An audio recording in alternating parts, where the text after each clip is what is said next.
झारखंड का एक लड़का है जो जीप के ऊपर खड़े होकर भाषण देता है और हजारों लाखों की संख्या में भीड़ जुटती है उसे सुनने के लिए। मेरा पूरा नाम जयराम कुमार महतो है। मेरे पिताजी झारखंड अलग राज्य आंदोलन के शहीद हैं। महाराष्ट्र मराठी भाषियों के लिए बना और गुजरात गुजराती भाषियों के लिए बना, तमिलनाडु तमिल भाषियों के लिए बना और आंध्र प्रदेश तेलुगु भाषियों के लिए बना। लेकिन जब झारखंड हमारा बिहार राज्य से अलग हो गया, आज 23 वर्ष हो गए, लेकिन फिर भी हमें ऐसा लगता है कि जिनसे हम लोग अलग हुए हैं आज भी उनका अधिकार हमारे राज्य में है। मूल निवासियों को लेकर या खतियानों को लेकर आपकी मांगे क्या है? भारत के संसद में एकमात्र झारखंड के नेता की तस्वीर है, उनका नाम है भगवान बिरसा मुंडा। इस नौजवान को समझने से पहले आप भगवान बिरसा मुंडा को ही समझिए। हमारी एक विशिष्ट आइडेंटिटी है। हम जो जमीन है उसे हम लोग माँ के समान मानते हैं। उड़ता पंजाब सुने होंगे, ये उजड़ता झारखंड है। इतना पैसा कहाँ से आ रहा है चुनाव लड़ने के लिए? श्वेत पत्र जारी करे, उनका गांव सहित उनका आवास सहित जारी किया जाए। कोयला चल के आता है ऑस्ट्रेलिया से और बिजली जाता है बांग्लादेश, तो फ्री पकड़ में जमीन झारखंड क्यों देगा बीमारी खाने के लिए? वैसे भी अगर ऑस्ट्रेलिया से हम चल कर आएंगे तो सामने ढाका पड़ेगा, ना कि गोड्डा पड़ेगा। पहले आप बात करते थे जिला परिषद में हम आएंगे और हम यहाँ से बदलाव लाएंगे, फिर आप मुख्यमंत्री बनने की बात करते थे, तो क्या वो दोनों सपने अब आपने छोड़ दिए और अब आपका सीधा सपना सांसदी का? यहाँ लोगों के पास जमीन 2 एकड़ एवरेज है और हमारे नेताजी के पास 200 एकड़ है। आपकी मुख्य लड़ाई किसके खिलाफ है? हम लोग झारखंड में झारखंडियों का अधिकार चाहते हैं। कोयला हम देते हैं, जमीनों के नीचे आग हमारा लगा है, गांव हमारा झुलस रहा है, आग से निकलने वाला धुआं और बीमारी हम खा रहे हैं, गांव से विस्थापित हम हुए, बेरोजगारी की मार को हमने झेला और हेडक्वार्टर है कोल इंडिया का कलकत्ता। लल्लन टॉप चुनाव यात्रा पावर्ड बाय सनराइज मसाले। खाओ खिलाओ और हिट हो जाओ। सनराइज मसालों के साथ खाओ खिलाओ और हिट हो जाओ। झारखंड का एक लड़का है जो जीप के ऊपर खड़े होकर भाषण देता है और हजारों लाखों की संख्या में भीड़ जुटती है उसे सुनने के लिए। दूर दराज के इलाकों से आदिवासी चलकर आते हैं उसे सुनने के लिए।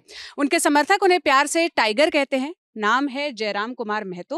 वो आज हमारे साथ हैं। हम उनसे समझेंगे कि आखिर क्या उनका संघर्ष है, उनकी राजनीति क्या है और जिस संघर्ष समिति को उन्होंने बनाया, झारखंडी भाषा खतियान संघर्ष समिति, उसकी पॉलिटिक्स क्या है, ये क्या मांग कर रहे हैं, क्यों इतने लोग इनको सुनने के लिए आते हैं, और जब ये गिरिडीह से इस बार निर्दलीय सांसदी का चुनाव लड़ रहे हैं तो कितनी बड़ी चुनौती है और इस चुनाव को लड़ने के लिए पैसा कहाँ से आता है, जो तमाम सवाल यहाँ लोगों के मन में है, ये हम विस्तार से आपसे इस पर बात करेंगे। सबसे पहले तो आप अपना परिचय ही बता दीजिए। जितनी हमें जानकारी आपके बारे में मिली, आप पीएचडी कर रहे हैं, युवा छात्र नेता हैं, और जानकारी आप दे दीजिए। मेरा पूरा नाम जयराम कुमार महतो है। मेरा जन्म 27 दिसंबर 1994 को इसी धनबाद ज़िले में हुआ है और मेरे पिताजी झारखंड अलग राज्य आंदोलन के शहीद हैं और उनकी शहादत तो उसी दरमियान हुई है जब झारखंड अलग राज्य का मूवमेंट चल रहा था। तो कुल और जब मेरे पिताजी का देहांत हुआ था उस समय मेरा जो छोटा भाई वो माँ की गर्भ में ही था। यानी बहुत ट्रेजेडी में हमारा परवरिश हुआ है, बड़ी दुखों के साये में हमारा परवरिश हुआ है और किसी का तरह अपने नाना और नानी के साये में हम अपनी पढ़ाई को हासिल किए, वहाँ से अपनी शिक्षा को हासिल की और फिलहाल जब अपने गांव वापस आए तो पिताजी की यादें थीं और जब लोगों से मिलने लगे, जुड़ने लगे तो कुछ राजनीतिक चीज़ें हमारे अंदर समावेश होने लगी। लेकिन फिर भी मैंने राजनीति से अपने आप को दूर ही रखा था और पूरी तरह मेरा जो फोकस था वो शिक्षा के क्षेत्र में था। मैं पीएचडी का छात्र हूँ। अभी मेरी पीएचडी पूरी कंप्लीट नहीं हुई है, एक आध सेमिनार अभी बचे हुए हैं। इंग्लिश लिटरेचर, मुल्कराज आनंद और एन गोगी वात्योंगो केनियन राइटर है, उनकी कंपैरेटिव स्टडी है। तो हमारे झारखंड राज्य में एक वाकया हुआ जिसमें कुछ ऐसी भाषाएँ थी जिनको यहाँ के पाठ्यक्रम में शामिल किया गया जो हमारे राज्य की नहीं है। तो उसी में एक विवाद हुआ और उसमें हमारी एंट्री हुई और जब मैं लोगों के बीच जाने लगा, अपने संबोधन में झारखंड की चीज़ों को उनके बीच व्यक्त करने लगा तो लोग जुड़ने लगे और फाइनली पूरे राज्य का मैंने लगभग 2.5 सालों से 3 सालों से भ्रमण किया और आज के डेट में लगभग 4 से 5 हज़ार सभाओं को मैंने संबोधन किया। तो उसके बाद वहाँ से एक रिजल्ट सामने आया, जनता की एक जनादेश आया कि आप लोग चुनाव लड़िए। चुनाव इसलिए हमें लड़ने के लिए कहा गया कि उससे पहले हम लोग तमाम कंपनी कहिए, फैक्ट्री कहिए, चूँकि झारखंड मिनरल्स का एरिया है, तो वहाँ पर हम लोगों ने केवल लड़कर धरने के माध्यम से, आंदोलन के माध्यम से मजदूरों को लगभग 13 से 13.5 करोड़ रुपए मुआवजा दिलाने का कार्य किया। लगभग 11 से प्लस लोगों को नियोजन दिलाने का हम लोगों ने कार्य किया।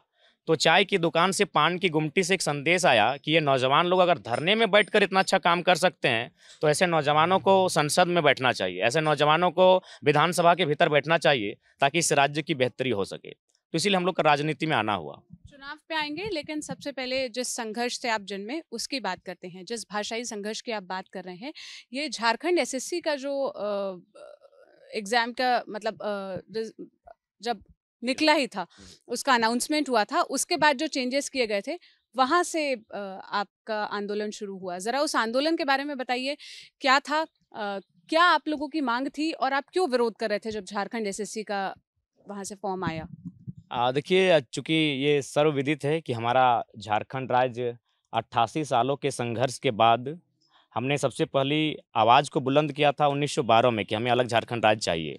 1928 में हमने लिखित तौर पर मांग उठाया जब साइमन कमीशन भारत आई हुई थी कि हमें अलग झारखंड राज्य चाहिए, लेकिन उस राज्य को अलग धरती आबा बिरसा मुंडा की जयंती 15 नवंबर 2000 को किया गया, बिहार के एक हिस्से को काट कर किया गया। तो मेरा कहना है कि जिस प्रकार महाराष्ट्र बॉम्बे का विभाजन होकर एक तरफ महाराष्ट्र बना, एक तरफ गुजरात बना, महाराष्ट्र मराठी भाषियों के लिए बना और गुजरात गुजराती भाषियों के लिए बना, ठीक उसी प्रकार तमिलनाडु से आंध्र प्रदेश बना, तमिलनाडु तमिल भाषियों के लिए बना और आंध्र प्रदेश तेलुगु भाषियों के लिए बना। यानी दोनों राज्यों का समझौता हुआ, अपना अपना क्षेत्र बना, अपना अपना अधिकार बना। लेकिन जब झारखंड हमारा बिहार राज्य से अलग हो गया तो हमारी भी कुछ आइडेंटिटी थी, हमारी कुछ परंपराएं थी, हमारी भाषा संस्कृति थी, हमारी भौगोलिक स्थिति थी। उसी कारण हमने इस राज्य को अलग किया था। लेकिन उसके बाद भी आज 23 वर्ष हो गए, लेकिन फिर भी हमें ऐसा लगता है कि जिनसे हम लोग अलग हुए हैं आज भी उनका कहीं ना कहीं अधिकार हमारे राज्य में है। तो उसी क्रम में धनबाद और बोकारो जिला जो पूर्णतः बंगाल की सीमा से सटा है, अगर हम लॉजिक भी देते हैं तो हजारीबाग या चतरा कोडरमा का हिस्सा होता है, जिसमें अगर बिहार राज्य की भाषाओं को शामिल किया जाता तो शायद कुछ लोग 10 किलोमीटर 20 किलोमीटर रेडियस में उस भाषा को बोलते हैं। लेकिन ये चूंकि पूर्णतः हिस्सा दूसरे क्षेत्र का है, अतः यहाँ जो मूलवासी हैं झारखंड के वो उस भाषा को बोलते ही नहीं है। कौन सी भाषा थी? भोजपुरी मगही थी, जो हमारे क्षेत्र की भाषा नहीं है। यहाँ इस जिला की बात कही जाए तो यहाँ कुड़माली बोली जाती है, संथाली बोली जाती है, खोरठा बोली जाती है। तो इसी में छात्रों में एक आक्रोश आया कि भाई आखिर हम लोग क्यों अलग हुए हैं। बिहार स्वीकार करते हैं, बिहार राज्य हमारा बड़ा भाई है, हम बंगाल प्रेसिडेंसी का भी हिस्सा रहे हैं, उसमें उड़ीसा भी रहा है। तो जब सबका बंटवारा हो चुका है, सबको अपना भूभाग मिल चुका है, सबने अपनी भाषा और जो भी उनका स्थानीयता का आधार तय किया है, तो फिर हमारे राज्य में अलग होने के बाद भी हमें अपना स्वराज्य का अनुभव क्यों नहीं हो रहा है। लगातार हमें चीज़ों को थोपा जा रहा है, कभी भाषा के नाम पर, कभी तमाम चीज़ों के नाम पर। तो उस पर एक छात्रों में असंतोष का भाव दिखा और एक आंदोलन हुआ और फाइनली सरकार ने उन भाषाओं को वापस भी लिया। लेकिन तब तक कुछ नए चेहरों का उदय हो चुका था, कुछ नए चेहरे राजनीति में कदम रख चुके थे, उनमें से मैं एक प्रमुख रहा। और फिलहाल हम लोग आज गिरिडीह लोकसभा से एक सांसद उम्मीदवार के तौर पर अपनी दावेदारी प्रस्तुत किए हैं। और केवल दावेदारी प्रस्तुत नहीं किए हैं, मेरे नाम से केवल इतना हड़कंप मचा है कि आज इन लोगों में को साजिश करना पड़ रहा है। मैं सबसे पहले बताना चाहूँगा कि 1 मई को मेरा नॉमिनेशन था। मैं अपनी बड़ाई नहीं करूँगा, अगर चूँकि आप लोग मीडिया वाले हैं तो कहीं भी आप सोशल मीडिया में अगर हमारे नॉमिनेशन का जो वीडियो फुटेज अगर खंगाल लीजिएगा तो आपको सारी चीज़ें दिख जाएंगी। लगभग 1.5 लाख के आसपास लोग 44-45 डिग्री के टेम्परेचर में थे। और सबसे खास बात, वो लोग अपना चंदा उठा के गए थे। उस दिन नॉमिनेशन के बाद जो सभा हुई, उस सभा में भी लोगों ने मुझे 4 लाख रुपए चंदा दिया। यानी उन्हें लगता है कि ये जो नए चेहरे आए हैं सामने, ये ओल्ड पॉलिटिक्स नहीं करेंगे, ये परिवारवाद की पॉलिटिक्स, अपने आप को संपत्ति अर्जन करने की पॉलिटिक्स नहीं करेंगे। तो 1 तारीख को क्या हुआ कि सबसे पहले आज से 2 साल पहले मेरा एक केस हुआ था नियोजन नीति और स्थानीय नीति की मांग को लेकर। छात्रों का ही मूवमेंट था, लगातार हमारी परीक्षाएं कैंसिल हो जा रही थी, परीक्षाएं हो नहीं रही थी, नीति नहीं थी। तो हम लोग विधानसभा के सामने एक धरना दिए थे। तो 2 साल पहले का केस था, ना हमको 41 का नोटिस दिया गया, ना किसी प्रकार से कोई सूचना दिया गया। और नॉमिनेशन के दिन लगभग 2-3 हज़ार की संख्या में पुलिस हमें अरेस्ट करने आती है। पहली साजिश, ठीक है, चूँकि हमारी लड़ाई राज्य सरकार से थी। अगर राज्य सरकार यानी झारखंड की पुलिस आती तो हम समझ में आता, वहाँ सीआरपीएफ की भी टीम आती है। ये कौन सा कानून का अनुपालन वे लोग कर रहे हैं। उसके बाद क्या होता है कि पूरा प्रयास किया जाता है कि हमारे नॉमिनेशन को रद्द किया जाए। कुछ पॉलिटिकल लोग लगातार ब्यूरोक्रेट्स को दबाव बनाते हैं, लेकिन खैर उन्होंने ब्यूरोक्रेट्स का धन्यवाद देंगे कि उन्होंने निष्पक्ष होकर अपना कार्य किया और मेरे नॉमिनेशन पर आंच नहीं आई। उसके बाद एक कार्ड क्या खेला गया कि चूंकि हम तो इंडिपेंडेंट कैंडिडेट हैं, मेरा नाम जयराम कुमार महतो है, तो मेरे नाम से और 4 लड़कों ने पर्चा भरा। एक नौजवान जो पहली बार पहली सीढ़ी में कदम रखा है, आज तक उसने एक मुखिया का चुनाव नहीं लड़ा है, और उसके खिलाफ साजिशें हो रही है कि 5 लोग नॉमिनेशन का फॉर्म भरते हैं। क्यों? ताकि जनता कंफ्यूज हो जाए कि 11 नंबर, 12 नंबर, 13 नंबर, 14 नंबर हर जगह जयराम कुमार महतो ही दिखे। तो खैर उनका भी नॉमिनेशन ठीक से नहीं हो पाया, क्योंकि वे लड़के लोग दिल से नहीं जा रहे थे नॉमिनेशन के लिए, पॉलिटिकल पार्टियां उन्हें प्रेस कर रही थी। अब सवाल उठता है कि आखिर मुझसे लोगों को इतना भय क्यों? तो चूंकि मैंने एक इस झारखंड राज्य में एक साफ सुथरी पॉलिटिक्स करने का संकल्प लिया है, हम लोगों ने पहला जो घोषणा किया है अपने संकल्प पत्र में कि हमारे जो सांसद जीत कर जाएंगे वो अपनी खुद की 75% सैलरी जनता को डोनेट कर देंगे। आज के दौर में जहां नेता अपने परिवार के लिए संपत्ति बनाते हैं और इस किसी से छुपा नहीं है, जनता आज हम अगर झारखंड की बात करें तो जिनके पास अगर जमीन है तो एवरेज निकाला जाए तो 2 से 3 एकड़ जमीन होगा। अगर मैं जिस गांव में बैठे हैं, ये तांतरी पंचायत का गांव है, यहाँ लोगों के पास जमीन 2 एकड़ एवरेज है और हमारे नेताजी के पास 200 एकड़ है। तो उन विचारों को मैंने चैलेंज किया कि अगर हम लोग जीतेंगे तो पहला क्या होगा कि 75% हमारी सैलरी हम लोग जनता को वापस डोनेट कर देंगे। अब जनता उसको जहाँ यूज करे। दूसरा हमने कहा कि ना पार्टी बदलने से देश नहीं बदलता है, ना नेता बदलने से देश बदलता है। देश तब बदलता है जब नेताओं का विचार बदलता है।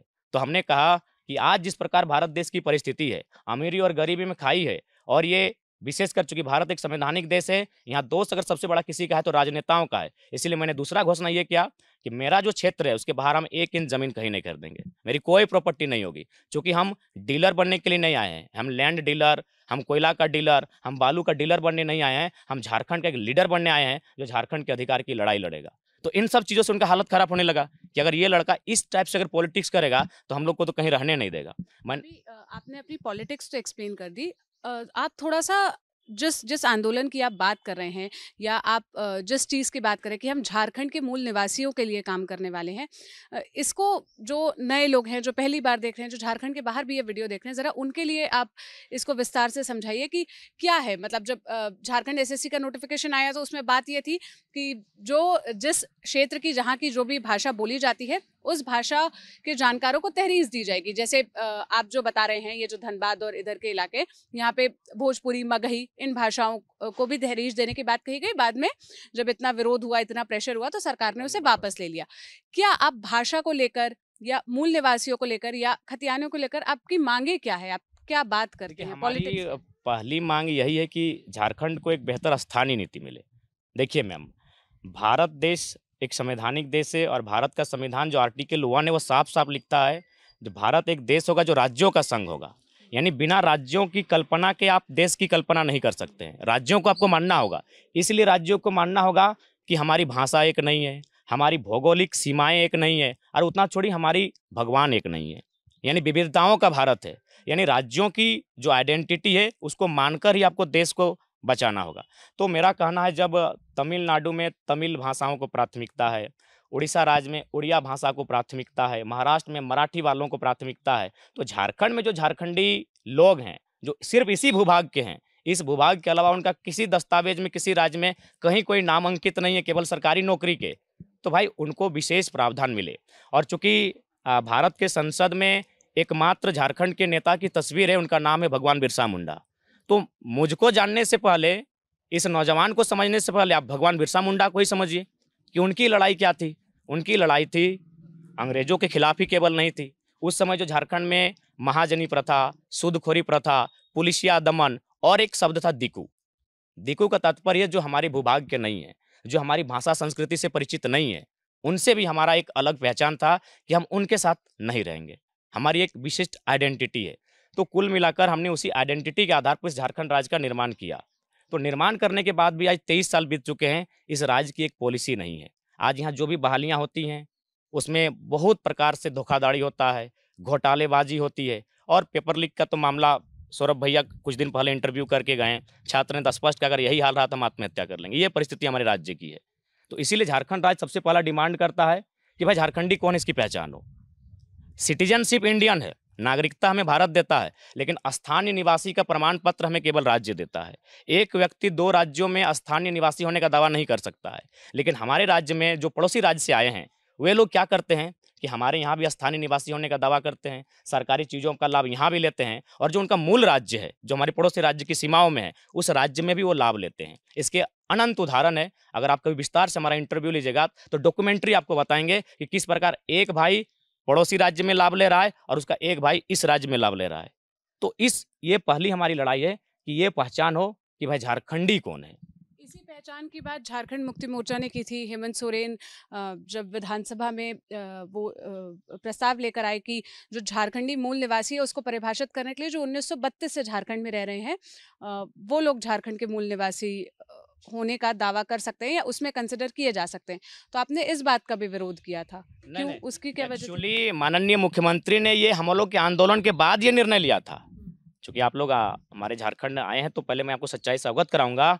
जब लगातार हम लोगों ने आंदोलन किया कि आखिर कब तक, क्योंकि भारतीय जनता पार्टी दिल्ली से मॉनिटरिंग होती है, कांग्रेस दिल्ली से मॉनिटरिंग होती है, झारखंड मुक्ति मोर्चा आप तो यहीं की सरकार हैं। अगर आपसे अपेक्षाएं नहीं होंगी तो किन से अपेक्षाएं होंगी? तो इसीलिए हमारे मूवमेंट के बाद सरकार बैकफुट पर आई और उन्होंने विधानसभा में प्रस्ताव लेकर आया था कि जो हमारा खतियान का आधार है वही स्थानीय नीति का आधार बनेगा। खतियान को आप एक्सप्लेन कर दीजिए, खतियान क्या हो? देखिए, खतियान यानी जमीन का दस्तावेज है, जो हमारे बाप दादा जो पूर्वजों से जिस जमीन को जोत कोड़ करने के बाद उनके नाम से जब अंग्रेज के कालखंड में जब सर्वे हुआ और उनके हाथ में एक खतियान थमाया गया जमीन के रिकॉर्ड का, तो उसे हम लोग खतियान कहते हैं। और उसी के आधार पर हमारे जो जब से ये राज्य अलग हुआ है, हमारे पूर्वज उसी को मांग करते आए हैं कि उसी के आधार पर स्थानीय नीति को तय किया जाए। देखिए, उसमें बहुत सारी चीज़ें आती हैं, जैसे लोग कहते हैं कि बहुत सारे ऐसे लोग हैं जो फिर बाद में इस राज्य में आकर रहे हैं। तो हमने ये तर्क भी दिया है कि हम लोग एक ऐसे सरल कौम के लोग हैं जो दुनिया को अपने क्षेत्र में उनका सहयोग करते हैं। तो हमने ये कहा कि अगर कोई लोग ऐसे रहते हैं तो उन पर सरकार सर्वे करे। अगर ये चीज़ या फिर वह एक श्वेत पत्र जारी करे कि इस राज्य के अलावा किसी राज्य के भूभाग में उनका किसी भी प्रकार का कोई दस्तावेज में या फिर किसी भी क्षेत्र में, किसी जिला में, यहाँ के अलावा भूभाग में उनका कहीं कोई संपत्ति, कहीं कोई अधिकार, कहीं कोई राज्य में उनका माने मूल निवासी होने का प्रमाण नहीं है। तो ये चीज़ें हमने कहा। और उसके बाद सबसे महत्वपूर्ण बात ये है कि हमारे राज्य में अभी चुनाव है, इसके लिए थोड़ा सा हम लोग को स्टिंग ऑपरेशन करना होगा। लाखों की संख्या में ऐसे भी लोग हैं जो इस राज्य में भी वोट करते हैं और फिर अपने राज्य में भी जाके वोट करते हैं, और ये भी असंवैधानिक है। तो इसलिए आज अगर झारखंड के लोग लगातार डोमिनेट किए जा रहे हैं, चूँकि देखिए झारखंड में 1908 में एक सीएनटी कानून बना था, उसको भी थोड़ा इसलिए चर्चा में लाएंगे क्योंकि जब 1900 सीएनटी का फुल फॉर्म होता है छोटा नागपुर टेनेंसी एक्ट। ये 1908 में बना था। क्यों बना था उस पर थोड़ा बात कर लेते हैं। जब अंग्रेजों का ईस्ट इंडिया कंपनी के माध्यम से बंगाल से पूर्व भारत में और पूर्वोत्तर भारत में एंट्री होना आगाज हुआ 1957 में बैटल ऑफ प्लासी, 1757 में बैटल ऑफ प्लासी, 1764 में बैटल ऑफ बक्सर। उसके बाद वो झारखंड के भूभाग में आते हैं 1767 में, 1769 में। यही ढालभूम मानभूम जो धनबाद का हिस्सा है, इसे मानभूम कहा जाता था। तो हमारे पूर्वज उनका जोरदार विरोध करते हैं। इसलिए विरोध करते हैं क्योंकि हमारे जो लोग हैं उनके लिए जो ज़मीन है वो माँ के समान है। हम जो ज़मीन है उसे हम लोग माँ के समान मानते हैं, और हम लोग यह कह के विरोध करते हैं कि ये ज़मीनें हमारे पूर्वजों ने पहाड़ काट कर बनाया है। इसे कहीं खुदकट्टी कहा जाता है, कहीं कोड़कर कहा जाता है, कहीं काढ़ा कहा जाता है। यानी जिस गांव में भी आप बैठे हैं, ये गांव इस तरह नहीं था। ये देखिए चारों तरफ पहाड़ है, आप जहां बैठे हैं चारों तरफ ही पहाड़ है। यानी इस भूभाग को हमारे पूर्वजों ने साफ किया, इसे काटा और फिर से इसे रहने लायक, खेती करने लायक बनाया। तो जब अंग्रेज आने लगे और लगातार अंग्रेजों का हमने विरोध किया कि ज़मीन किसी भी हाल में नहीं देंगे, हमारा माना ज़मीन है, इस पर हम किसी प्रकार से आपको खजाना नहीं देंगे। और लगातार अंग्रेजों से युद्ध होने लगा। उनके पास आधुनिक हथियार थे, नो डाउट हमारा कत्लेआम होने लगा, बहुत भारी मात्रा में होने लगा। और लगभग 125 से 150 आंदोलन केवल झारखंड से हुआ, जिनमें प्रमुख चुहाड़ आंदोलन, तमाड़ आंदोलन, मुंडा आंदोलन, संथाल आंदोलन, इस तरह करके लगभग 150 आंदोलन हुए, भूमिज आंदोलन, कोल आंदोलन। तो उन आंदोलन के बाद अंग्रेज भले बुरे थे, लेकिन उनमें एक सॉफ्ट कॉर्नर भी था। उन्होंने इस बात का चर्चा किया कि जब पूरा देश हमारी अधीनता को स्वीकार कर रहा है तो आखिर झारखंडियों का कारण क्या है कि जो हमारी अधीनता को स्वीकार नहीं करना चाहते हैं। तब 20 साल का एक रिपोर्ट जाता है और वो उन्होंने रिपोर्ट दिया कि झारखंड के लोग जो हैं वो बहुत सरल लोग हैं, बहुत भोले भाले लोग हैं, ये ज़मीन को माँ समान मानते हैं। तब उन्होंने कहा कि ठीक है, कभी भविष्य में कोई इन लोगों को, भोले भाले लोगों को इनके ज़मीनों से बेदखल ना करे। इसीलिए उन्होंने सीएनटी कानून बनाया कि इनकी जो ज़मीन है वो खरीद बिक्री नहीं हो पाएगी। अगर खरीद बिक्री होगी तो उपायुक्त की उपस्थिति में होगी, जिसे हम लोग डीसी कहते हैं।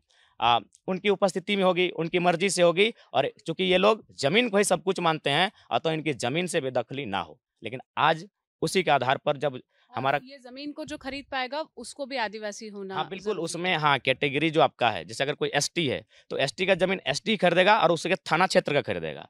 अगर कोई ओबीसी है तो ओबीसी का जमीन ओबीसी खरीदेगा, लेकिन जिला क्षेत्र में खरीदेगा। इस प्रकार के प्रावधान बनाए गए ताकि इनकी ज़मीनों को सुरक्षित रखा जाए।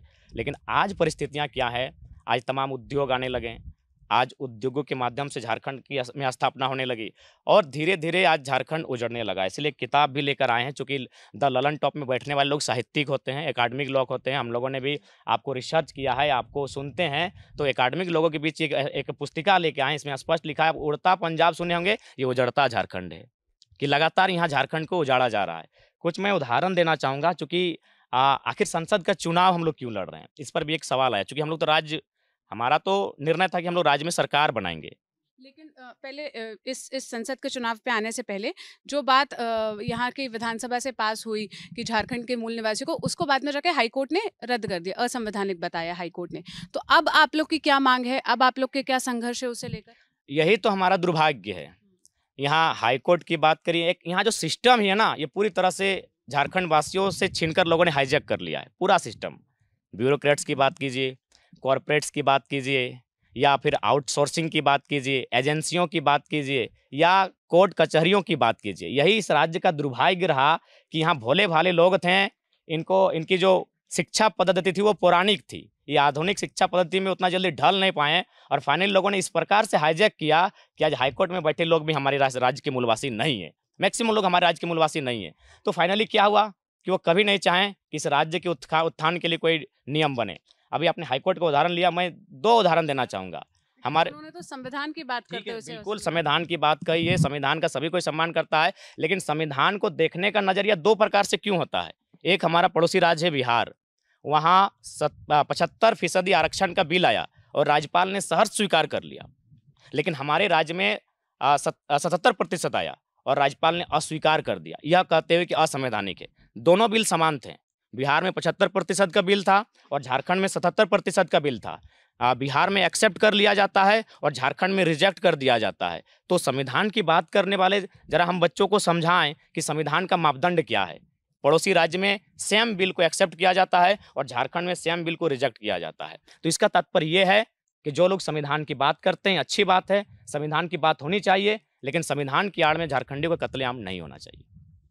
अब आप सांसदी का चुनाव लड़ रहे हैं, पहला सवाल तो यही है, जब इतनी भीड़ देखते हैं लोग, सोशल मीडिया पर आपके भाषण वायरल होते हैं, वो वीडियोस वायरल होते हैं जिसमें भीड़ दिखती है, तो यही लोग सवाल करते हैं कि कहाँ से आ रही है ये भीड़ और इतना पैसा कहाँ से आ रहा है चुनाव लड़ने के लिए, क्योंकि सांसदी का चुनाव लड़ना कोई सस्ता काम तो है नहीं, पैसा तो बहुत लगता है। हाँ बिल्कुल, पैसा लगता है और जनता हमें डोनेट करती है। लगभग आज अभी सुबह से लेकर हम तक लगता है 40 से 50 लोगों की संख्या में आकर किसी ने 10,000, किसी ने 5,000 चंदा देने का कार्य किया है। हमको लगता है अभी तक आज के दिन में हम लोग को 2.25 लाख का धन हम लोग जमा कर चुके हैं। तो मोटा मोटी 30 दिन में सोच लीजिए 50 लाख 40 लाख रुपए हो जाएगा और उससे चुनाव लड़ लेंगे। आपके विरोधी ये आरोप लगाते हैं कि जयराम आंदोलन करता है, लोगों को इकट्ठा करता है, प्रेशर पॉलिटिक्स क्रिएट करता है और इससे बड़ी बड़ी कंपनियों से चुनाव लड़ने के लिए पैसा लेता है। ये आपके विरोधियों का आरोप है। देखिए, सबसे पहली बात है कि इसीलिए विरोधी आरोप लगाते हैं क्योंकि ये काम उनका है, उनका ही ये काम है। इसीलिए आज झारखंड उन्नति नहीं कर पाया है कि यहाँ जितने भी कंपनियाँ आती हैं उन कंपनियों में यहाँ के विधायक सांसद रंगदारी लेते हैं, जिस कारण क्या होता है कि वो कंपनियाँ रोजगार सृजन कम करती है और इनको चंदा देकर ही भुना लेती है मौके को। तो ये आरोप वे लोग इसलिए लगा रहे हैं कि अगर हम संसद बन के चले जाएंगे तो उन तमाम कंपनियों को संसद के कटघरे में लाके खड़ा कर देंगे जो कंपनियां गलत तरीके से यहाँ स्थापित हैं और गलत तरीके से यहाँ कार्य कर रही है। उदाहरण के आप जितनी कंपनियों की बात करें उतना छोड़िए, अभी हम नामी कंपनियों का नाम गिनाते हैं। BSL दुनिया में मशहूर है, दुनिया में उसको जाना जाता है, लेकिन ज़मीन किन की है? ज़मीन झारखंड वासियों की है। ज़मीन कितनी है? शायद 32 की 33,000 एकड़ ज़मीन है। लेकिन एक सवाल नियम ये भी है कि अगर आप उद्योग बनाने के लिए ज़मीन लेते हैं, किसी उद्योग की स्थापना के लिए अगर आप ज़मीन लेते हैं और उसमें अगर आप उद्योग की स्थापना नहीं कर पाते हैं तो आपको खाली स्थान रखने का कोई अधिकार नहीं है, उसको रैयत को वापस करना चाहिए। आप बोकारो घूम के चले आइए, बगल में बोकारो हैं, वे लोग क्या करते हैं, ज़मीनें हमसे लेते हैं और 4 गुना लेते हैं, जितना ज़रूरत होती है उद्योग की उससे 4 गुना ज़मीनें लेते हैं और उसके बाद क्या करते हैं, ज़मीनें रियल एस्टेट को बेचते हैं, उन ज़मीनों पर अतिक्रमणकारियों को लाके बसाते हैं, माफियाओं को लाके बसाते हैं। ये परिस्थिति हमारे राज्य की है। इसलिए आज मैं आपके बीच एक पुस्तिका लेकर आया हूं, क्योंकि लोग जब सुनते हैं कि झारखंड राज्य अलग हुआ है तो शायद उनको समझ में नहीं आता है, क्योंकि और भी राज्य अलग हुए हैं, लेकिन और राज्य जिस प्रकार से अलग हुए हैं हमारा राज्य उस प्रकार से अलग नहीं हुआ है। ये इसका नाम ही है शोषण, संघर्ष और शहादत। यानी अनगिनत हमारा शहादत लिया गया इस मिट्टी में, हमारा लहू बहा है, तब जाकर इस मिट्टी को हम लोगों ने स्वतंत्र किया है या फिर अलग राज्य बनाने में अपना भूमिका का निर्वहन किया है। तो इसलिए आज मेरा मानना है कि पूरे देश को, अगर झारखंड को वो जानना चाहते हैं, झारखंड को समझना चाहते हैं, तो शायद दिल्ली में बैठकर झारखंड को नहीं समझा जा सकता है। आपको झारखंड को समझने के लिए झारखंड आना होगा। मैं कुछ उदाहरण दूंगा कि किस प्रकार यहाँ के साथ अमानवीयता का व्यवहार किया जाता है। जादूगोड़ा में एक यूरेनियम का खनन किया जाता है। इसी उजड़ते झारखंड, इसी किताब की रिपोर्ट कहती है कि उसमें से 7 गांव ऐसे हैं उस आसपास के जहां 47% महिलाएं मां नहीं बन पाती हैं, फिर भी खनन का कार्य जारी है। यानी विकास के नाम पर किस प्रकार हमारा बलि लिया जा रहा है, इससे भारत देश परिचित नहीं हो पाया है। इसीलिए हम संसद में जाना चाहते हैं, ताकि झारखंड की जो चीख और पीड़ा है वो संसद में बयां कर सके। 47% महिलाएं मां नहीं बन पाती हैं। एक स्त्री हैं, उनके 6 बच्चे मरे हुए पैदा हुए उस यूरेनियम के रेडिएशन के कारण। लेकिन ये देश का विषय नहीं है, क्योंकि हमारे जो मुद्दे हैं, हम मर क्यों ना जाएं, वो देश स्तर पर कभी जगह नहीं बना पाता है। यहाँ सीमा हैदर चली आती है तो नेशनल न्यूज बन जाता है, लेकिन हमारे कत्लेआम को कभी नेशनल माने विचार विमर्श में जगह ही नहीं मिल पाता है। और एक उदाहरण आपको देंगे, आपका माननीय अडानी साहब यहाँ पावर प्लांट लगाए हैं बिजली का गोड्डा में। यह भी काफ़ी प्रसिद्ध है भारत देश में। वहाँ क्या है, कोयला आता है ऑस्ट्रेलिया से। लॉजिक को समझिएगा, कोयला आता है ऑस्ट्रेलिया से, जमीन लिया गया झारखंड, क्योंकि अभी आज के डेट में सबको मालूम है कि अगर सस्ता सुविधा कहीं जमीन आपको ले सकते हैं डरा धमका के, तो झारखंड है। क्योंकि आदिवासी मूलवासी लोग बड़ी सरल होते हैं, इनको डरा धमका के ले सकते हैं। जमीन लिया जाता है झारखंड में, कोयला चल के आता है ऑस्ट्रेलिया से, और बिजली जाता है बांग्लादेश। तो हम सिंपल सा सवाल करेंगे, अगर बिजली बांग्लादेश को ही बेचना था और कोयला ऑस्ट्रेलिया से ही लाना था, तो फ्री पकड़ में जमीन झारखंड क्यों देगा बीमारी खाने के लिए? आप ढाका में ही जमीन लेते हैं। वैसे भी अगर ऑस्ट्रेलिया से हम चलकर आएंगे तो सामने ढाका पड़ेगा, ना कि गोड्डा पड़ेगा। तो ऑस्ट्रेलिया का कोयला आप ढाका में रखते हैं, ढाका की जमीन लेते हैं और बिजली बना के उनको बेच दे। 100% बिजली बांग्लादेश को बेचा गया है और जमीन झारखंड की। और उस दिन के बाद से वहाँ के तापमान में भी वृद्धि हुआ है, वहाँ के पर्यावरण में भी डिस्टर्बेंस हुआ है। तो देखिए किस प्रकार से हमारे साथ अमानवीय माने व्यवस्थाएं। गोड्डा से जो सांसद है वो ये दावा करते हैं कि 85% वहाँ जो नौकरियां मिली है वो गोड्डा के लोगों को मिली है। तो उनको बोलिए एक श्वेत पत्र जारी करे, उनका गांव सहित, उनका आवास सहित जारी किया जाए। ये किस काम की नौकरी भाई? और एक उदाहरण यूरेनियम का ही देते हैं। यूरेनियम का खनन करके उसको फिल्टर करने के लिए हैदराबाद लेके जाया जाता है, और हैदराबाद में उसको फिल्टर किया जाता है, और फिल्टर करने के बाद जो क्वालिटी वाला यूरेनियम बचता है उसको प्रयोगशाला में लेके जाया जाता है, और जो कचरा बचता है उसको फिर झारखंड में लाके डिपोट किया जाता है। तो इसका मतलब ये हुआ कि आपने बम्बई के बाजार से 1 दर्जन केला खरीदा, उस केले को आपने खाया दिल्ली में, और फिर छिलका आप बम्बई में फेंक के आ रहे हैं। ये हंसी मजाक का विषय नहीं है कि आप यूरेनियम जो फिल्टर किए और जो बेहतर यूरेनियम क्वालिटी वाला बचा उसको आप प्रयोगशाला में हैदराबाद में रख लिए, और फिर कचरा यानी जो बीमारी जहां से होगा फिर आप झारखंड डिपोट करने चले आते हैं। तो ये व्यवस्थाएं हैं झारखंड में। लेकिन चूंकि नेशनल में हमारे व्यवस्थाओं में जो देश की हैं, वहाँ हमारी चीज़ों को, हमारी पीड़ाओं को, हमारी समस्याओं को स्थान नहीं मिल पाता है। इसलिए आज सबसे पहले द ललन टॉप का बहुत बहुत धन्यवाद कि आज आप आकर हमारी पीड़ाओं से अवगत हो रहे हैं, और हम इसीलिए भी जाना चाहते हैं कि हमारी पीड़ाओं से पूरा देश अवगत है। आप संसद तक जाने की बात कर रहे हैं, लेकिन पहले आप बात करते थे जिला परिषद में हम आएंगे और हम यहाँ से बदलाव लाएंगे, फिर आप मुख्यमंत्री बनने की बात करते थे। तो क्या वो दोनों सपने अब आपने छोड़ दिए और अब आपका सीधा सपना सांसदी का? एक्चुअली हम जनता को अपने आप को सौंप चुके हैं और जनता के बताए रास्ते पर चलते हैं। जब जिला परिषद की बात आई थी तो उस पर भी हमारा पीएचडी का स्टार्टिंग टाइम था, और हमारे कुछ साथियों ने कहा कि दोनों साथ में हो जाएगा, ऐसे भी जिला परिषद का क्षेत्र बड़ा नहीं होता है, हम लोग आपको चंदा देते हैं। उन्होंने बैनर पोस्टर बनवाया था, उसी बीच मूवमेंट हो जाता है और ये राज्य में एक हाइप बन जाता है कि नेक्स्ट सीएम जयराम महतो। ये लोगों की भावना, मैंने कभी अपने मुंह से कभी नहीं कहा, लोगों की भावना बनती है नेक्स्ट सीएम जयराम महतो, एक पढ़ा लिखा नौजवान है और तार्किक है, आइडियोलॉजी बेहतर है। तो ये जनता के बीच से मैसेज आता है। उसके बाद जब हम लोग 2 साल पूरे झारखंड का भ्रमण करते हैं, और जो हमारी सबसे बड़ी समस्या, चूंकि बाकायदा एक नक्सलवादी का भी इंटरव्यू लिया गया था एक नेशनल चैनल में, उन्होंने भी कहा कि अगर झारखंड की समस्याओं का समाधान करना है तो जमीन विवाद की समस्याओं का समाधान कीजिए। क्योंकि झारखंड का मतलब ये, जिस प्रकार बंगाल का एक नारा था माय माटी मानुस, झारखंड का नारा है जल जमीन जंगल। तो आप अगर जमीन की समस्याओं का निपटारा कर देते हैं तो झारखंड की आधी समस्याएं समाप्त हो जाएगी। ये मेरा नहीं, एक नक्सली का इंटरव्यू था। क्यों था? क्योंकि आज अगर झारखंड में अगर बदहाली है तो उसका मैक्सिमम रीजन है कि हमारी जमीनों को लोग जबरन अधिग्रहण कर रहे हैं, चाहे कंपनियां रहें, कॉरपोरेट रहें, या तमाम जो प्रदेश से आए हुए लोग। क्योंकि सीएनटी जमीन है। सीएनटी जमीन जब थाना से बाहर आदिवासी लोग नहीं ले सकते हैं तो फिर गैर राज्यों के लोग कैसे ले रहे हैं? तो ये संविधान, जबकि संविधान की अनुसूची 9 में शामिल है, हमारे सीएनटी के 3 अध्याय जिनमें जमीन खरीद बिक्री का वो अनुसूची 9 में शामिल है, उसके बाद भी उल्लंघन होता है। और उल्लंघन ही नहीं होता है, रांची में ये रिकॉर्ड कहती है कि 4000 लोगों की हत्याएं केवल जमीन विवाद में हुआ है। तो इसीलिए अगर हम लोग सदन में जाएंगे तो सबसे पहले अपने राज्य के लिए और साथ साथ देश के लिए भी कि जमीन संबंधित एक बेहतर कानून बने। क्योंकि आज बिल गेट्स ने भी दुनिया को बता दिया है कि नौकरी चाकरी व्यवसाय से बड़ा जमीन ही आपका संपत्ति है। जमीन हजारों साल से आपके पास है और जब तक दुनिया में कोई ऐसा भूचाल नहीं आएगा तब तक ये जमीन नाम की प्रॉपर्टी आपके पास रहेगी। नौकरी अगर पिताजी के पास है तो पिताजी गारंटी नहीं लेंगे कि बेटे को नौकरी दिला पाएंगे, या फिर कोई पिताजी अगर बिजनेस में सक्सेसफुल हुआ है तो गारंटी नहीं लगा कि उसका बेटा भी बिजनेस में सक्सेसफुल होगा। लेकिन चासा जो खेती करने वाले किसान है उसको पूर्ण विश्वास है कि उसका बेटा खेती करके अपना कम से कम भरण पोषण कर लेगा। और चूंकि मैं जिस समुदाय से हूँ, हम लोग खेतीहर समुदाय हैं, अतः मेरा भी मानना है कि आज भारत को अगर वास्तव में सुधार करना है तो यहाँ के लोगों की संपत्ति को बचा के रखना होगा। कुर्मी समुदाय से? हाँ, कुर्मी अड़ो। यहाँ पर आदिवासियों के बाद दूसरी सबसे बड़ी जनसंख्या है झारखंड में कुर्मी समाज के लोगों अगर की। एकल बात कीजिएगा तो सबसे बड़ी संख्या है, क्योंकि आदिवासी की अगर बात की उसमें 36 जनजातियां हैं और 36 मिला के मतलब लगभग 1 करोड़ के आसपास आती हैं। और हमारी एकल आबादी जो भी है, कोई 60 कहता है, कोई 70 कहता है, कोई 80 कहता है, तो हम लोग एकल आबादी की अगर बात करें तो इस राज्य की सबसे बड़ी आबादी टोटेमिक कुर्मी है। आपके मुख्य विरोधी कौन है? आपकी मुख्य लड़ाई किसके खिलाफ है? हेमंत सोरेन के खिलाफ है या देश में बैठी जो सरकारें हैं, सेंट्रल में प्रधानमंत्री नरेंद्र मोदी की सरकार है, उनके खिलाफ है? कौन है आपका मुख्य विपक्षी दल? देखिए, हमारी लड़ाई विचारधारा की है, कोई इंसान से हमारी लड़ाई नहीं है। हमारी लड़ाई एक आइडियोलॉजी की है। हम लोग झारखंड में झारखंडियों का अधिकार चाहते हैं। हम चाहते हैं कि हमारी ज़मीनों को हमसे बिना मर्जी के, हमारे बिना हस्ताक्षर के, बिना ग्राम सभा के, बिना आम सभा के किसी प्रकार का अधिग्रहण ना हो। यहीं बगल में बड़का गांव है हजारीबाग जिला, वहाँ लोग 2 साल से धरना में बैठे हैं।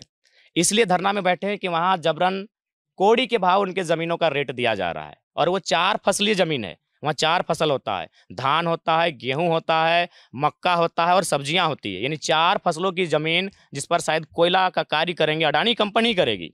और 2 साल से लोग धरने पर बैठे हैं कि जान देंगे, ज़मीन नहीं देंगे, लेकिन फिर भी कोई नज़र डगड़ने वाला नहीं है। ना देश की कोई नेशनल मीडिया, ना देश में कभी उस पर विचार हो पाता है। लोग 2 साल से धरने पर बैठे हैं। तो ये परिस्थितियाँ हमारे राज्य में हैं। अरे भाई, ज़मीन देने से कोई पीछे नहीं हटा है। आज आंकड़े कहते हैं, आज हमने क्या नहीं दिया।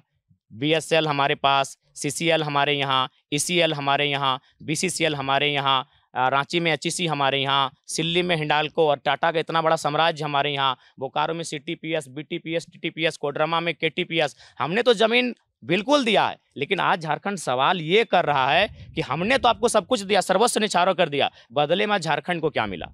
आज अगर आप टाटा की बात करें, एक सम्मानित, दुनिया में सम्मानित है, लेकिन आज इस योग्य उन्होंने झारखंडियों को नहीं बनाया कि एक वाइस चांसलर टाटा में झारखंडी आदमी बन सके। ये परिस्थिति, वाइस चेयरमैन। तो ये परिस्थितियां हैं, ये केवल हमारे भोले भाले होने का फायदा उठाया है और इनकी सबसे प्राथमिकता होती है कि हमारी ज़मीनों को अधिग्रहण करे। अभी कल एक मामला आया था मधुबन से, वहाँ एक महाराज जी करके हैं, वो रैयत को यानी खतियानी को, झारखंड को, उसको कह रहे हैं कि 12 लाख में हम ज़मीन लेना चाहते हैं, अगर देना है तो दो, नहीं तो प्रशासन के माध्यम से हम टॉर्चर करेंगे। ये परिस्थितियां राज्य में है। तो इसीलिए मेरा मानना है कि आज इस झारखंड की मिट्टी को ऐसे बोल्ड लीडर की आवश्यकता है जो सदन में गंभीरतापूर्वक उनके विषयों को जाके रखे। आपकी इसी बोल्डनेस, आपकी इसी बेबाकी और आपकी इसी पॉपुलैरिटी को देखते हुए हमने खबरें सुनी कि भाजपा ने भी आपको संपर्क करने की कोशिश की, कांग्रेस ने भी की और झारखंड मुक्ति मोर्चा ने भी की। क्या कहाँ बात नहीं बनी, कहाँ अटकी, किससे बात हुई थी आपकी पार्टियों में? देखिए, बात हुई, पार्टी के बड़े पदाधिकारी थे, उनका ऑफर था कि 2 सीटों पर आप लोग लड़िए या फिर 2 सीटों पर आपको छोड़ देते हैं। एनडीए की तरफ से या दोनों दलों से बात हुई थी। और अब उसके बाद उनकी तरफ से हमने एक ही लाइन कहा था कि आइडियोलॉजी मैच नहीं करती है। आप दिल्ली में बैठ के झारखंड को देखना चाहते हैं, वो पॉसिबल नहीं है। और झारखंड के साथ जो छल कपट हुआ है, अब नहीं लगता है कि छल कपट होना चाहिए। शीर्ष नेतृत्व से आपकी बात हुई? हाँ, शीर्ष नेतृत्व थे। जेपी नड्डा थे या प्रधानमंत्री मोदी? नहीं, उतनी बड़ी बात नहीं है, उतने बड़ी नहीं। मैंने केंद्रीय पदाधिकारी थे, अपना परिचय दिया था उन्होंने, तो जाहिर सी बात है बात हुई है। लेकिन हमारी आइडियोलॉजी उनकी आइडियोलॉजी से मैच नहीं करती है। तो इसलिए हमने कहा। इंडिया अलायंस के साथ क्या रहा आपका? हाँ, उनसे भी बात हुई है, दिल्ली से ही बात हुई थी। झारखंड के एक नेता ने दिल्ली से जाकर हमें फ़ोन करवाया था, तो हमने उस पर भी इनकार किया था। आप इंडिपेंडेंट ही लड़ेंगे और आगे भविष्य में भी आपकी कोई ऐसी? झारखंड में भविष्य तलाश रहे हैं।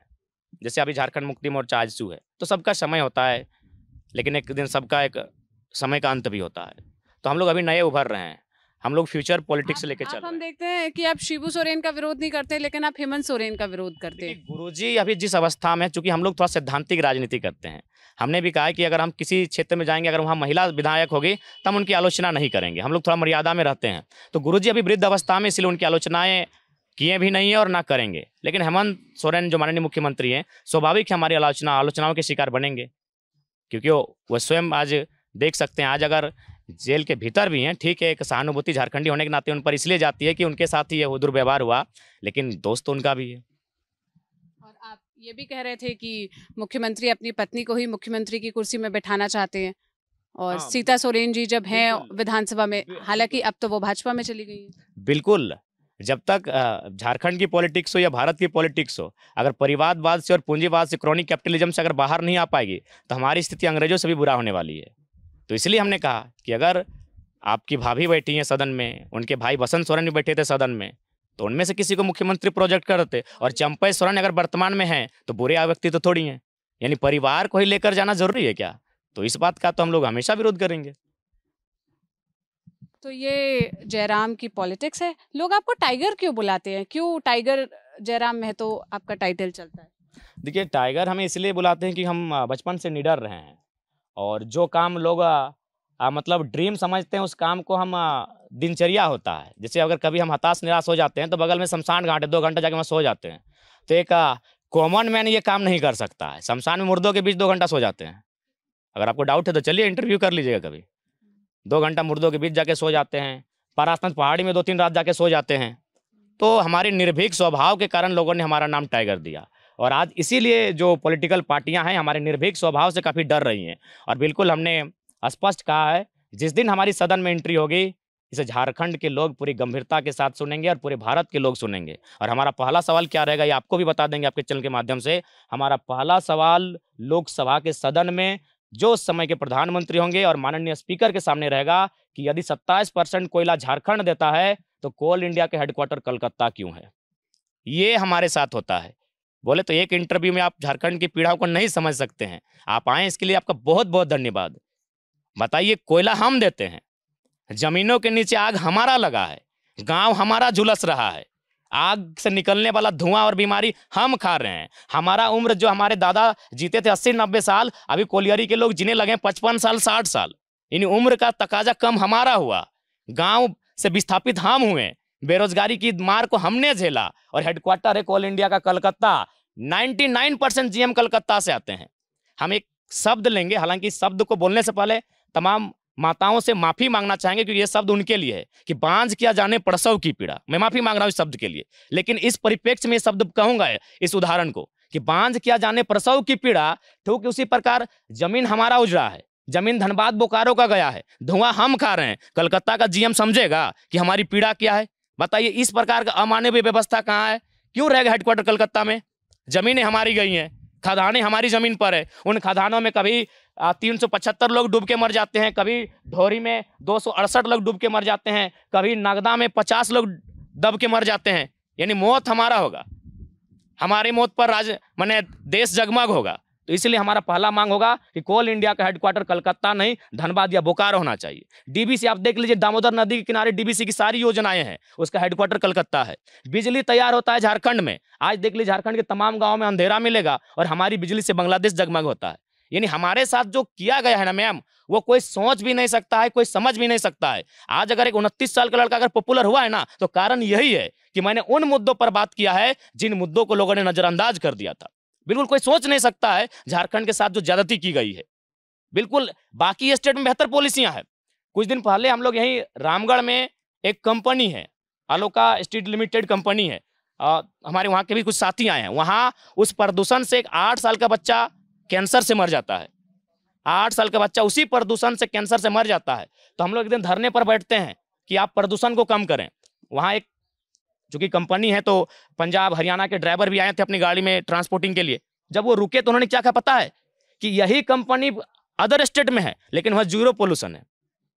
अदर स्टेट में यही कंपनी है, वहाँ जीरो पोल्यूशन है, लेकिन उन्होंने ये भी कहा कि हमको समझ में नहीं आता है कि आखिर ये कंपनियां इतनी मनमानी आपके राज्य में कैसे करती हैं। न हमारे लीडर उनसे चंदा लेते हैं, हमारे लीडर उनसे हमारे मौत का सौदा करते हैं, इसलिए आज हमारी ये परिस्थितियां हैं। और उनमें सहयोग कुछ कुछ ब्यूरोक्रेट्स का भी है। तो इसीलिए आज मेरी राजनीति में आने से लोग इसलिए रोक रहे हैं क्योंकि अगर हम राजनीति में आ गए हैं तो उस राज्य में एक भूचाल आएगा। और नॉमिनेशन के दिन ही पता चल गया था कि हमारे नॉमिनेशन को रोकने का प्रयास किया गया। हमारे नाम से 5-5 लड़कों ने नॉमिनेशन फॉर्म को भरा। तो इसीलिए हमारा राजनीति में आना उनके लिए इसीलिए मतलब पीड़ादायक हो रहा है क्योंकि उनकी आदत हो चुकी है कि अपनी संपत्ति अर्जित करने की। और हम लोग जो घोषणा कर रहे हैं कि भाई वो जनता की भलाई के लिए कर रहे हैं। तो जयराम, जिस चीज़ की बात कर रहे हैं कि नॉमिनेशन में इतनी भीड़ आई, इतना जन समर्थन मिल रहा है, क्या वो जन समर्थन वोट में तब्दील होता है? ये तो 4 जून को ही पता चलेगा। जो भी नतीजे आएंगे हम ललन टॉप के जरिए आप तक पहुंचाएंगे। बाकी आप इस बातचीत पर क्या राय रखते हैं, जयराम की पॉलिटिक्स पर क्या राय रखते हैं, हमें कॉमेंट बॉक्स में बताइएगा। कैमरे के पीछे मेरे साथी प्रशांत थे, मेरा नाम सोनल है। झारखंड से हमारी लोकसभा चुनाव की कवरेज लगातार जारी है। हम अलग अलग क्षेत्रों में जाएंगे, अलग अलग वर्ग के लोगों से उनके मुद्दों पर बात करने की कोशिश करेंगे। आप ललन टॉप देखते रहिए।